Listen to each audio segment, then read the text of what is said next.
Bonjour à chacun, à tous. C'est une joie de vous retrouver merci pour l'équipe de louange aussi, pour Bruno, pour ce travail de mixage. L'Église, c'est un encouragement. Quand chacun qui sert et qui participe, c'est extraordinaire. Et donc, j'aimerais remercier chacun pour leur présence, que Dieu bénisse aussi, et nous pensons à ceux qui sont en route ou en voyage, en vacances. C'est un moment aussi de chercher le Seigneur, d'être en famille et aussi de le faire connaître autour. Le texte que j'aimerais partager avec vous ce matin vient de ma lecture de culte personnel en lisant dans la Bible chaque jour, chaque matin. J'ai trouvé que Dieu, il a des projets pour nous et aussi, c'est un Dieu d'avenir. Il nous invite à se joindre à lui, pardon, là où lui, il agit. Il est à l'œuvre. Et comme c'est aussi l'été, nous pouvons peut-être profiter, faire le point de qu'est-ce que Dieu a fait parmi nous et pour nous pendant cette année et comment se préparer pour bien utiliser la rentrée. Certains vont rentrer au lycée, d'autres ont fait face encore à, euh, au Covid-19. Donc, quelque part, on se remet à Dieu, on se confie à Dieu, mais aussi au-delà pour vraiment une perspective éternelle, une perspective de qui est ce Dieu, c'est de lui permettre d'être celui qui est Dieu et qui est Seigneur. Donc, comment faire? Donc, mener une vie qui compte. Ce sont des leçons que Moïse a transmises à travers du désert. Quand lui-même, il a traversé le désert, c'est tout simplement que lui, il avait été appelé par Dieu. Chaque un de nous ce matin qui est enfant de Dieu ou qui entend parler de Dieu et qui peut mettre sa confiance en Dieu, Dieu l'Éternel, vous donne une part magnifique et éternelle, que votre vie ait un sens et se joigne à la sienne pour ses projets de salut pour ce monde. Mener une vie qui compte. Plusieurs points qui sont dans ce texte et que Dieu vous les donne, qu'il vous donne sa parole, qu'il vous nourrisse, qu'il vous donne cette parole pour vos cœurs. Dieu est un refuge éternel dans un monde qui bouge, un monde instable, un monde où il y a des doutes, des questions. La vie sur terre est brève et même difficile. La colère de Dieu peut même aussi menacer ou parfois nous contraindre. Il y a des conséquences à nos choix, donc à bien choisir. Et puis, après cela, parce que Moïse, dans le désert, pendant 60 ans, avec des centaines ou des dizaines de milliers de personnes, ou même plus, il savait ce qui c'est, les difficultés. Et donc, Dieu lui apprend. Et finalement, il compte sur Dieu et Dieu l'aide à mener sa vie à bien. Et donc, il crie à Dieu. Et que cela soit aussi pour nous la joie de nos cœurs, de lever nos cœurs cet été pour nous préparer pour la rentrée. Apprends-nous la sagesse. Apprends-nous pour que nos vies, parfois menacées, nos vies brèves, nos vies dans les difficultés, soient utiles. De deux, rassasie-nous. Rassasie-nous de ta bonté. Pas des situations compliquées, pas des situations difficiles, pas des questions, pas des doutes, mais vraiment une vie qui nous satisfait. Et puis finalement, affirmer les œuvres de tes mains. Ce que le Seigneur éternel donne à chacun selon ses désirs, chacun selon ses dons à faire, qu'il les bénisse, qu'il vous remplisse de joie, que nos vies ne soient pas éphémères, abrégées ou happées, mais plutôt affamées. Ça, c'est ce que j'ai trouvé dans ce psaume. Donc, pour commencer, le psaume 90, Seigneur, tu as été pour nous. Ce sont des réflexions, des leçons apprises à travers le désert de Moïse, un refuge. Et ça, de génération en génération. Si vous êtes une jeune personne ce matin et que vous vous projetez vers l'avenir, vous faites vos choix de vie, oh, combien c'est important d'approprier ce Dieu refuge éternel, qu'il soit pour toi aussi, pour ta génération, et pour ceux à qui tu as de l'influence, que ta vie soit sous son refuge, et que ta vie annonce et vive pour ta génération, afin que dans la vie de désert, d'autres découvrent un refuge de ce Dieu éternel. Quand on regarde la vie et les aléas, les difficultés, et parfois les moments des appels d'air, ou parfois des moments creux, ou même d'abattement, ou même voire de découragement, il faut se trouver des refuges. Et c'est ça que dit Moïse.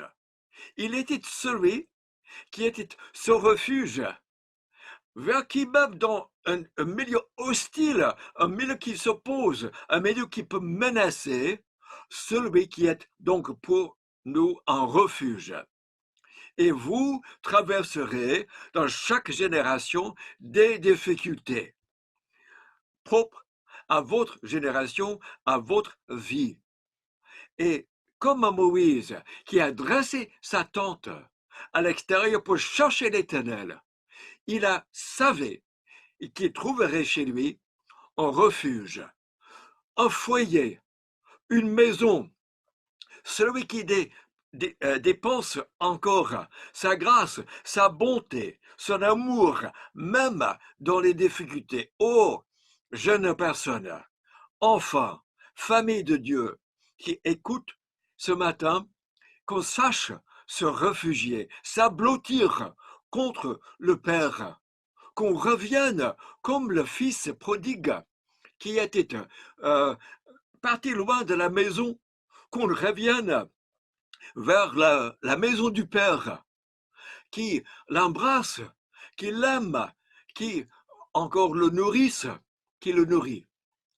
Alors que le fils prodigue était parti loin, il a voulu nourrir son cœur de caroube qu'on jetait au porc, au cochon, et on lui donnait même pas ça. Et que nous ne donnions pas, on vaut mieux. Soyons auprès de Dieu l'Éternel, notre refuge, qui est pour vous un Père et qui nourrit pour du vrai. Dans ce texte, la Bible dit littéralement « Seigneur, un refuge ». Et ça, de génération en génération. Donc, que nos familles soient source aussi d'apprentissage, qu'on apprenne les uns auprès des autres.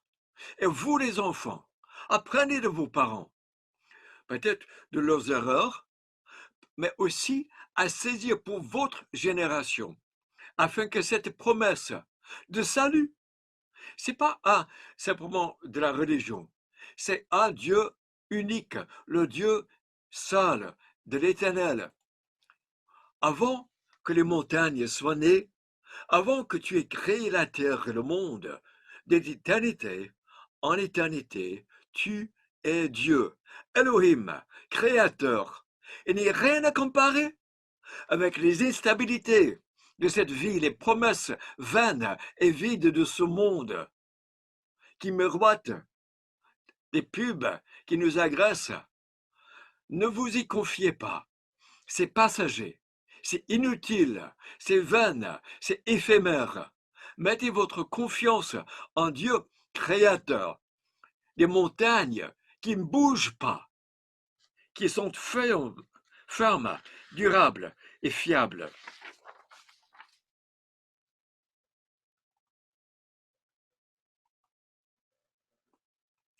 La vie est brève et difficile. Moïse disait que Dieu nous dit, retournez à la terre, fils d'Adam. La vie qui passe, alors que pour Dieu, c'est 1000 ans qui sont hier comme hier. Dieu l'Éternel emporte nos jours comme un rêve. On se termine comme avec un soupir et une fleur qui est coupée, séchée. Nos vies sont fragiles et transitoires. Et encore plus,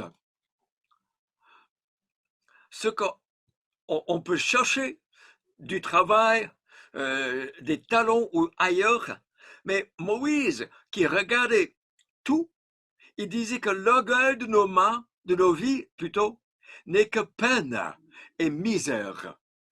Alors, on aura des difficultés, c'est promis. Et Dieu nous humilie, Dieu nous met à l'épreuve nos vies. S'il vous plaît, ne comptez pas que ce que la vie vous promet, vous valez mieux. Vous êtes choisis pour un peuple éternel, un peuple pour l'éternité, pour ne pas juger votre valeur, votre existence éphémère par les épreuves, par les difficultés, ou par la vie, ou par ce qu'on les indique. Mais ce que dit l'Éternel, ce qui ne change pas, celui qui s'est donné, celui qui est le refuge éternel pour vous. Pas seulement nos vies, Moïse dit, sont éphémères et mises à l'épreuve par les difficultés. Nous sommes aussi éprouvés par la colère d'un Dieu que nous-mêmes nous mettons à l'épreuve, que nous-mêmes nous testons, nous tentons par nos petites obéissances partielles, par nos négligences. Et dans ce texte, c'est frappant. Ta colère, ta fureur, ton courroux, pardon. Ça revient quelque part, Moïse et ceux qui sont mis à l'épreuve, vous qui êtes parents, vous qui êtes ouvriers, vous qui êtes salariés ou patrons, on connaît les difficultés de la vie. Vous qui êtes lycéens ou collégiens ou même enfants, on sait qu'il y a des limites des uns et des autres. Mais on peut donc les mettre à l'épreuve. Verset 8, Moïse tient compte qu'on veut cacher nos fautes et Dieu les met devant sa face. Alors ce visage de Dieu aimant, ce visage de Dieu le refuge, le Père éternel, c'est nos fautes qui cachent son visage, qui nous distancie avec ce Dieu qui donne vie, qui aime. Et c'est nos fautes. On lui tourne le dos.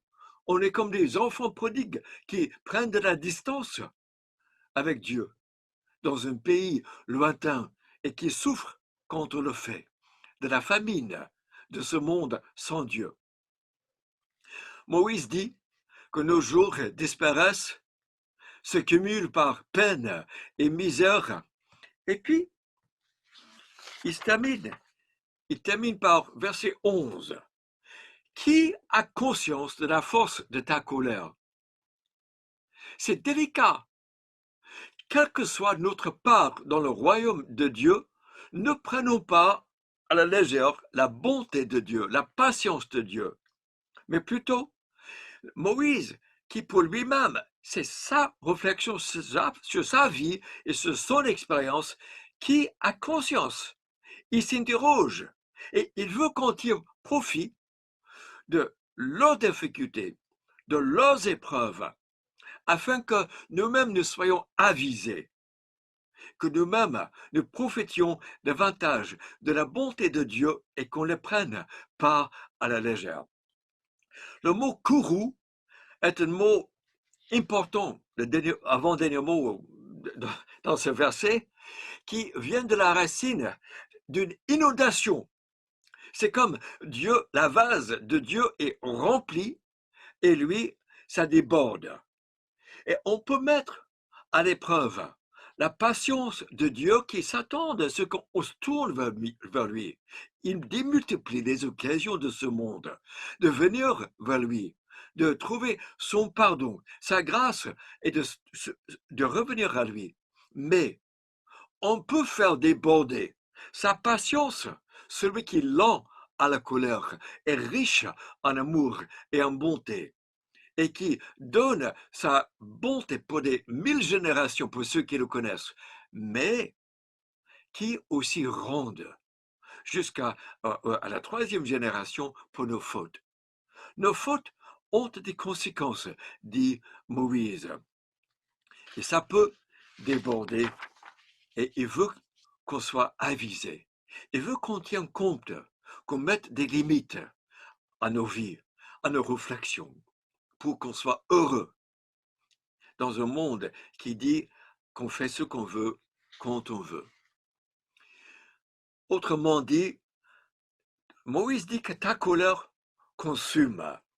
Dans ces petits pictogrammes, en commençant d'une façon sens opposé des aiguilles de la montre, ici, en haut à droite, c'est la délivrance d'Égypte, où Dieu a mis fin, avec patience, il met fin aux armées de Pharaon. Deuxième, c'est le mont Horeb, mont Sinaï, où il dit que personne s'approche parce que Dieu est saint. Après, quand il donne les 10 commandements, on voit que le peuple s'en détourne. Moïse qui est parti, ils disent, ce sont des dieux d'Égypte qui nous ont fait monter, on ne sait pas ce qui arrive à ce Moïse, on est prompt à délaisser Dieu, à se tourner de ses voies, de sa main. Après, on s'est rebellé pour demander la nourriture d'Égypte. On a été nourri là-bas. On se dit, dans le désert, on a faim. Et donc, il y avait ces murmures constantes de la part d'un peuple qui a été choisi, un peuple sauvé, un peuple délivré, et pourtant, on a oublié. Et combien nous, peuple de Dieu, on peut oublier, murmurer et dire que ce Dieu, qu'est-ce qu'il fait? Où est-il? Et finalement, c'est lui-même, Moïse, qui se révolte. Sa sœur qui meurt, Myriam qui meurt, et Moïse commence lui-même, au lieu de frapper la roche, une fois, il déshonore Dieu. Il se met en colère devant le peuple de Dieu. Il frappe la roche. Il commence à les mépriser, mais en plus, il méprise Dieu et sa parole. Il frappe à plusieurs reprises avec colère. Bon, on peut comprendre son humanité et ses limites. Et pourtant, comme on verra dans un instant, j'en reviens à cette histoire de Moïse. Dieu l'a tenu rigueur. Donc le peuple est parti, a traversé jusqu'à Mont Sinaï, un peuple libre, un peuple d'esclaves, libre, libéré. Et Dieu leur donne ces 10 commandements pour qu'ils vivent auprès de lui, dans le respect mutuel avec ce Dieu, le respect mutuel l'un pour l'autre. Ils arrivent jusqu'en haut à Kadesh Barnea, et c'est l'entrée dans le pays promis. Ils disent non, on ne pense pas. C'est un peu compliqué, on ne veut pas le faire. Or, c'est là où Dieu dit, bon, selon vos cœurs, et les livre. Et il passe les 20 années, les 40 années en plus, jusqu'à ce que cette génération meure dans le désert. C'est une histoire qui nous est racontée pour nous rapporter des limites, mais aussi c'est Moïse qui nous rappelle tout simplement de nous préparer à ne pas nous fier à nous-mêmes, tu n'entreras pas. Donc nos péchés secrets peuvent cacher son visage. Et tout simplement, ce Dieu patient, ce Dieu qui est donné le Christ pour payer pour nos péchés, qu'on ne méprise pas, qu'on ne prenne pas à la légère, c'est encore le même Dieu, éternel. Moïse qui pose la question, qui te craint comme on se doit?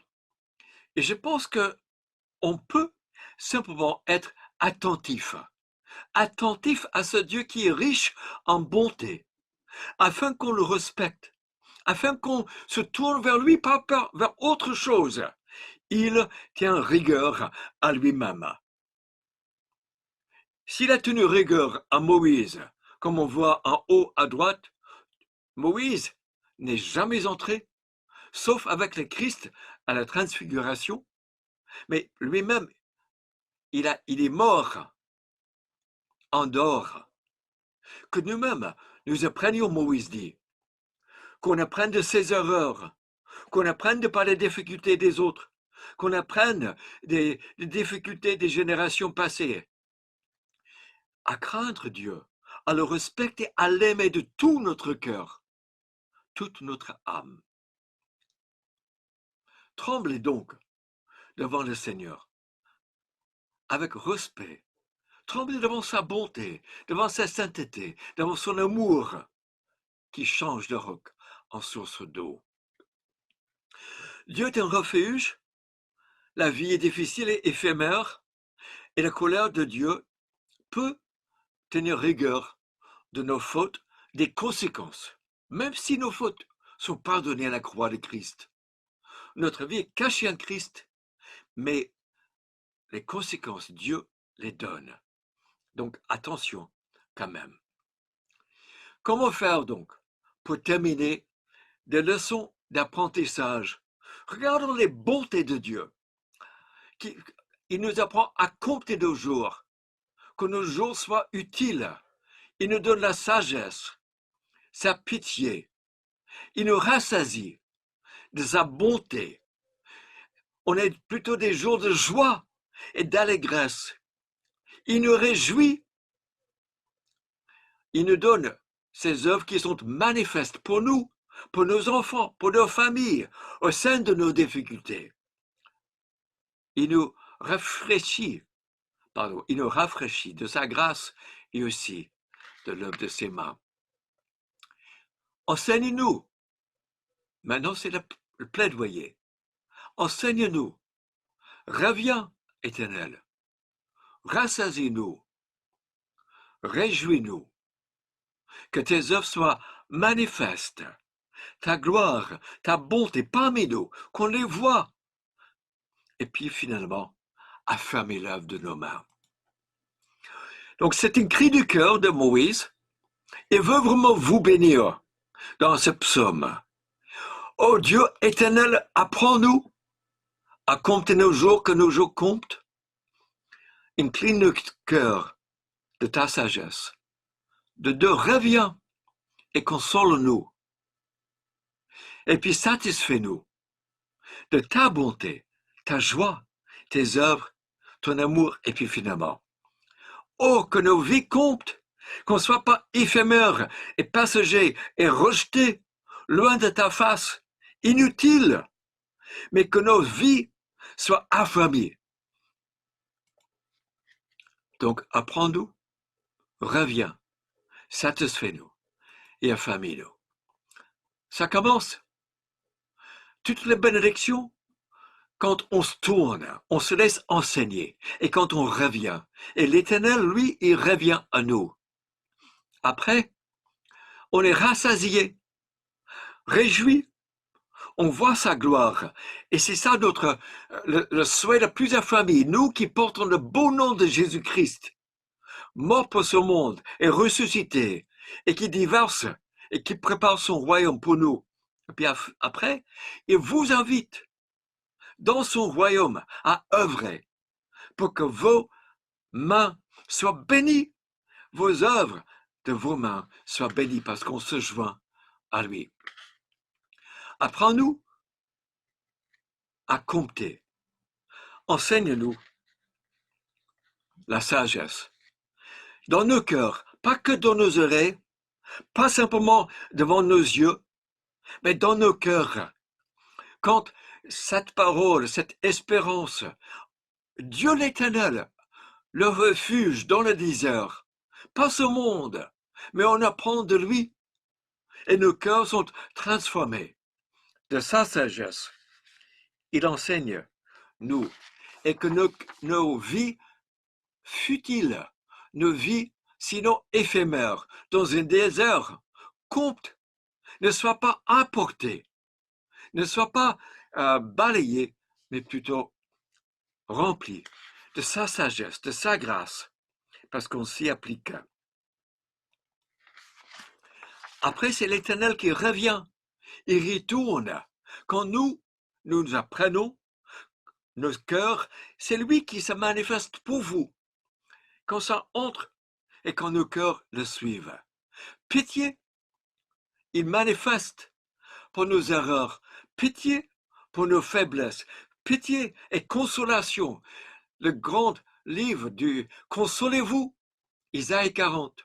Consolez-vous, mon peuple, d'un peuple exilé, un peuple qui revient, un peuple du désert, un peuple qui, sinon leurs vies sont importés, ils sont consolés et source de consolation pour d'autres, même dans le désert, on n'est pas importé. De deux, il nous rassasie. Et c'est encore une prière, rassasie-nous de ta bonté. Et chaque matin, chaque matin on se tourne vers lui, on ouvre sa parole, on l'écoute et on le met dans nos cœurs. C'est toute notre vie qui est changée, toute notre existence. Le matin, l'après-midi, le soir et jour après jour. Et ça, c'est la vie qui vaut la peine d'être vécue. Parce que c'est sa bonté qui chaque matin nous rassasie. Pas des miettes, pas des petites morceaux, des choses, mais vraiment des amuse-gales, mais un fastin. Votre cœur, ô chers frères, ô chères sœurs, que votre cœur soit rassasié, que votre vie soit rassasiée de la bonté de l'Éternel. La bonté, c'est un mot en hébreu qui est chesed. C'est l'amour de l'alliance. C'est l'amour éternel qui ne lâche pas. C'est l'amour d'un Dieu qui donne de son meilleur, du Père, du désert dans ce refuge, qui donne pour ses fils et filles prodigues qui reviennent vers lui et qui rassasie chaque matin le vie de sa bonté, ou lui-même de son amour éternel pour nous, les créatures fautives. Il est rempli, il est rassasié. Et nous serons toute notre vie dans l'allégresse et dans la joie. Oh, si on traverse le désert, reviens. Si on est accablé, ou si on doute, ou si on trouve que la vie est éphémère, soyons rassasiés. Revenons vraiment à la source de ce Dieu. Réjouis-nous, Moïse dit, autant de jours que tu nous as humiliés. Et parfois, Dieu nous humilie. Il nous rappelle que notre vie tend par un filet. C'est pas nous-mêmes qui souvenons à nous-mêmes et qui nous satisfaisons nous-mêmes. Il peut nous humilier, il doit nous humilier. Et donc, il nous fait passer par les moments pour tester, pour que nos vies s'accrochent et viennent à lui, à la source. Et puis finalement, il nous dit, affermez l'ouvrage de nos mains. Quelque part, ce monde dit, je viens vers Dieu quand je veux, pour que lui-même, il bénisse mes œuvres. Mais c'est vraiment mettre tout à l'envers. Dieu veut nous bénir les cœurs. Et de nos cœurs, il fait participer à ses œuvres, les œuvres de salut, de Christ en croix, d'une œuvre d'humilité. Au lieu d'être égoïste et de vivre pour nous-mêmes et de s'asséchir la vie, de s'appauvrir. Il nous rattache à lui, à sa grâce, à son pardon, à son amour, et nous fait vivre de l'intérieur. Et ça, c'est son œuvre. Et que cela soit manifeste pour tes serviteurs. Et sa bonté, la beauté, c'est la gloire, c'est la splendeur des œuvres de Dieu pour leurs enfants. C'est la majesté de Dieu. C'est aussi ce qui pourrait être élevé, ce qui peut donner cœur encore au respect. La splendeur de Dieu, de sa majesté, c'était utilisé pour les cornes d'un taureau pour ce peuple nomade. C'est aussi les temps messianiques. On verra la splendeur de notre Dieu. Et il dit parfois de se cacher, de se préparer. Elle veut un peuple préparé pour l'éternité. Elle veut un peuple qui connaît sa gloire, mais aussi sait lui donner du respect et aussi participer à ses œuvres, pas des petites choses, mais que nos enfants aussi reconnaissent un Dieu magnifique et majestueux. Finalement, que la grâce, la faveur, la tendresse et l'amitié même, et ça c'est le cœur de Moïse, qui était comme un ami de Dieu. Il aimait ce Dieu. Et que, oh, votre cher chrétien, chers frères, chères sœurs, que nos cœurs soient avec le Dieu le Père, ce refuge éternel, pour que nos cœurs ne dessèchent pas dans les déserts, ne soient pas ballottés par les épreuves de la vie, les difficultés. Ne se fie pas à nous-mêmes, ni à ce monde qui sera emporté. Et ici, c'est le cœur de Moïse. Il ne voulait pas que l'œuvre de Dieu. Il ne voulait pas que les projets de Dieu. Et pourtant, quel projet? Et quel projet Dieu nous confie de transmettre à ce monde le salut de la connaissance de Jésus-Christ, mort en croix pour le péché, pour réconcilier ce monde à ce Dieu qui donne grâce à quiconque se tourne vers lui. Mais Dieu dit, et Moïse nous dit, je voulais voir sa face. Je ne voulais pas que mes fautes, mes faiblesses, mes négligences cachent sa face, mais plutôt, je veux voir son amitié. Je veux que mon cœur bénéficie de sa tendresse, de sa faveur, et que cela soit pas simplement pour nous, mais sur nous. Le verset 17. Et puis, habite. Appuie que l'œuvre de nos mains soit affamée. Je voudrais habiter toute ma vie, a dit le psalmiste, dans la maison de l'Éternel, pour contempler la beauté. C'est ça ce mot. C'est la beauté, une vie agréable, une vie qui compte, une vie aussi qui se réjouit, une vie satisfaisante, une vie qui n'est pas ballottée ou abîmée dans le désert, mais restaurée, qui aussi s'applique, et Dieu qui partage son œuvre magnifique, glorieuse, splendide. Il vous invite à participer aux œuvres de vos mains. Et puis, Moïse dit, affirmez, affirmez l'Éternel. Notre vie va passer, mais que ça serve éternellement. Et que ce Dieu, comme les montagnes, qui ne bouge pas, ce Dieu qui refuge dans le désert, ce Dieu majestueux, ce Dieu qui donne sa splendeur et qui la fait connaître, ce Dieu qui nous invite à le connaître, ce Dieu qui partage, ce Dieu qui restaure, ce Dieu qui satisfait. Oh, qu'il affirme, et ça pour l'éternité, l'œuvrage de chacune de nos mains, afin que face à lui, il vous récompense, il vous bénisse.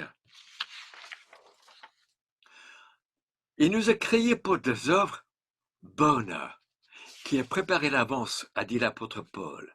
Ces œuvres deviennent aussi nos œuvres, et nous sommes donc, dit l'apôtre Paul, les ouvriers de Dieu dans son royaume et pour le Christ. C'est de le Christ que nous annonçons. Peine, misère, vie passagère, humiliation, malheur. Et Dieu nous demande, il nous invite des cœurs qu'il les enseigne, les cœurs où il lui-même il donne sa sagesse pour faire compter nos jours, afin que nous, afin que nous connaissions la consolation, l'amour éternel de son alliance, un amour particulier pour vous, pour son peuple, afin qu'il manifeste devant vos yeux sa gloire, sa beauté, sa splendeur, son honneur et sa majesté à nos enfants. Et puis, que dans vos cœurs, il vous invite, ce Dieu précieux, ce Dieu fidèle, ce Dieu majestueux, à connaître un cœur à cœur, avec sa beauté, sa tendresse, sa faveur, son amitié.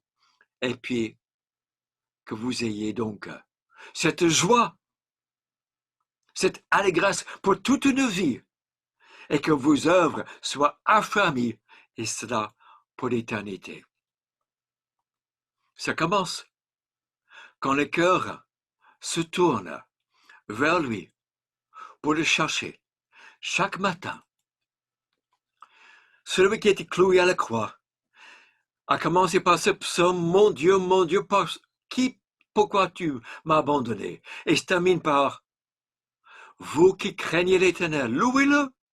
Il ne repousse pas les malheureux. Il ne cache pas son visage. Mais quand le malheureux crie, il écoute. Dieu sera grand. On célébrera. Et devant lui s'inclineront ceux qui ne peuvent garder leur vie. Et ça, c'est l'expérience de Christ. C'est l'expérience de chaque enfant qui participe à sa vie. Il est ressuscité. Ce Dieu plein de mystères et de grâce. Et donc, je prie pour vous. Père éternel, que la grâce de Jésus-Christ, ton cher Fils, que tu as ouvert les cieux pour nous, se repose sur chacune de nos vies. Que tu ouvres nos cœurs et nos entendements, que tu nous envoies aussi dans ce monde, un monde des déserts, un monde qui fera face à tes courroux qui un jour emporteront comme une inondation. Qui tiendra? Personne. Et donc, Père, que nous-mêmes, nous ne soyons satisfaits, que nos vies reprennent vie, que tu nous ouvres ton refuge éternel, que tu manifestes l'œuvre de tes splendeurs, de ta majesté, de ta gloire à tes enfants et aussi, Père éternel, que toi, tu donnes, Père, aussi ta grâce et puis vois les œuvres, voit les œuvres. Permette, Père, que nos jours ne soient pas oisifs et inutiles, mis de côté. Mais au contraire, que les œuvres de nos mains, que toi-même tu nous donnes, soient affermies. Affermis, Père, les œuvres de nos mains, au nom de Christ.